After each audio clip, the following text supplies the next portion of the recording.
కాసేపట్లో కేంద్ర కేబినెట్ భేటీ కానుంది. ఈ మీటింగ్ లో 2 సవరణ బిల్లులకు ఆమోద ముద్ర వేయబోతోంది కేంద్ర మంత్రి మండలి. మహిళా రిజర్వేషన్ల చట్ట సవరణ బిల్లుకు కేబినెట్ ఆమోద ముద్ర వేయబోతోంది. మహిళా రిజర్వేషన్ల అమలు కోసం నియోజకవర్గాల పునర్విభజన బిల్లు కూడా కేంద్రం తీసుకురాబోతుంది. జనగణనతో సంబంధం లేకుండా మహిళా రిజర్వేషన్లు అమలు చేసే యోచనలో ఉంది కేంద్రం. ఈ 2 బిల్లుల కోసం పార్లమెంటు ప్రత్యేక సమావేశాల నిర్వహణకు సిద్దమైంది. ఈ నెల 16 నుంచి 3 రోజుల పాటు ప్రత్యేక సమావేశాలు జరగబోతున్నాయి.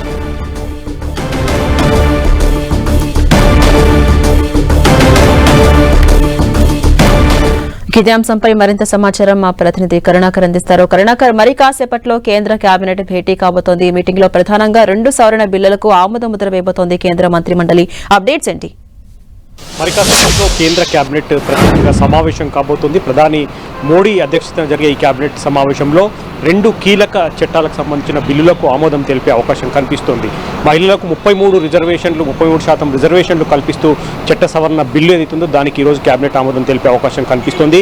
ఇక దేశవ్యాప్తంగా లోక్సభ స్థానాలతో పాటు అన్ని రాష్ట్రాల్లో కూడా అసెంబ్లీ సీట్ల పెంపుకు సంబంధించి నియోజకవర్గాల పునర్విభజన సవరణ చట్టానికి కూడా ఈరోజు కేంద్ర కేబినెట్ ఆమోదం తెలిపే అవకాశం కనిపిస్తుంది. మనం చూస్తున్నాం, మొత్తం దేశవ్యాప్తంగా లోక్సభ స్థానాలు 543 ఉంటే వాటిని దాదాపు రెట్టింపు చేయాలంటే 816 స్థానాలకు పెంచాలని చెప్పి ఇప్పటికే కేంద్ర ప్రభుత్వం నిర్ణయం తీసుకుంది. అందులో 33% రిజర్వేషన్లు మహిళలకు కేటాయించాలని చెప్పి 2023 సెప్టెంబర్లోనే చట్టం తీసుకొచ్చిన పరిస్థితిని మనం చూస్తున్నాం. కాబట్టి ఈ చట్టానికి పూర్తి స్థాయిలో అమలు చేసేందుకు కేంద్ర ప్రభుత్వం సన్నద్ధమవుతుంది. మహిళలకు 33% రిజర్వేషన్లు అమలైతే గనక పెంచిన లోక్సభ స్థానాల్లో దాదాపు 273 స్థానాలు మహిళలకు కేటాయించే అవకాశం కనిపిస్తుంది. కాబట్టి ఈ కీలక చారిత్రాత్మకమైన బిల్లుకు సంబంధించి ఈరోజు కేబినెట్ సుదీర్ఘంగా చర్చించిన తర్వాత ఈ నియోజకవర్గాల పునర్విభజన చట్టంతో పాటు మహిళలకు 33% రిజర్వేషన్లకు సంబంధించిన చట్ట సవరణ బిల్లులకు కేంద్ర కేబినెట్ ఆమోదం తెలిపే అవకాశం కనిపిస్తుంది.